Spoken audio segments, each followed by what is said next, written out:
Treasury benches भाग रही है कार्रवाई से, इसका मतलब यह है कि उनके अपने अंदर चोर है, वो खुद में एतमाद फील नहीं कर रहे। तो ये सारी अलामतें इस बात की हैं कि ही हैज लॉस्ट इट।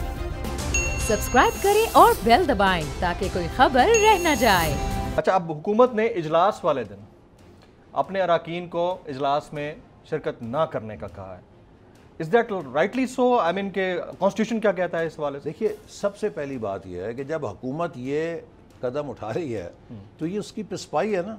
अगर इनके नंबर पूरे हैं, इन्हें अपने अराकीन पे एतमाद है, वो अपने अवेलेबल ऑप्शन तो यूज करेंगे ना। पस्पाई होना अलग बात है, लेकिन ये ऑप्शन में हो सकता है। नहीं, कॉन्स्टिट्यूशन कहता है वो तो गैर हाजिर होना किसी का भी इख्तियार है। हाँ, कि वो हो सकता है, लेकिन ट्रेजरी बेंचेस का फर्ज होता है कि वो हुकूमत का, असेंबली का कोरम पूरी करें। कोरम, ठीक है ना। कोरम चलाना, बिजनेस चलाना, वो ट्रेजरी बेंचेस की जिम्मेदारी होती है, उनकी रिस्पांसिबिलिटी है। तो अगर ट्रेजरी बेंचेस भाग रही है कार्रवाई से, इसका मतलब यह है कि उनके अपने अंदर चोर है, वो खुद में एतमाद फील नहीं कर रहे। तो ये सारी अलामतें इस बात की हैं कि ही हैज लॉस्ट इट। और अब ये चोर दरवाजे तलाश कर रहे हैं, किस तरह अपने लोगों को दबाव में लेकर आए।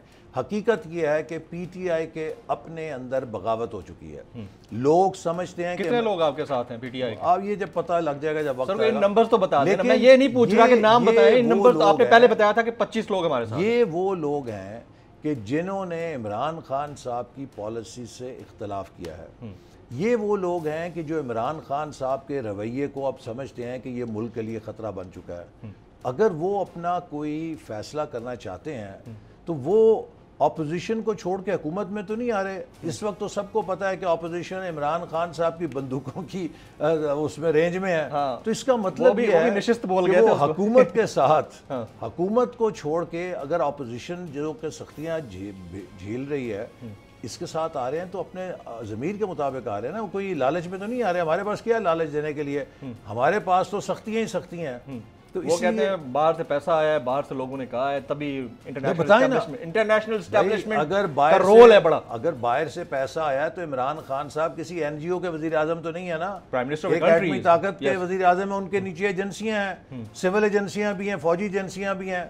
अगर बाहर से पैसा आया उनकी हुकूमत उल्टाने के लिए तो मेरे भाई कौम को उनका नाम लेके देना, किसने भेजा? एक्सपोज करें उन्हें। That's fair enough. Exactly. Subscribe करें और बेल दबाएं ताकि कोई खबर रह न जाए।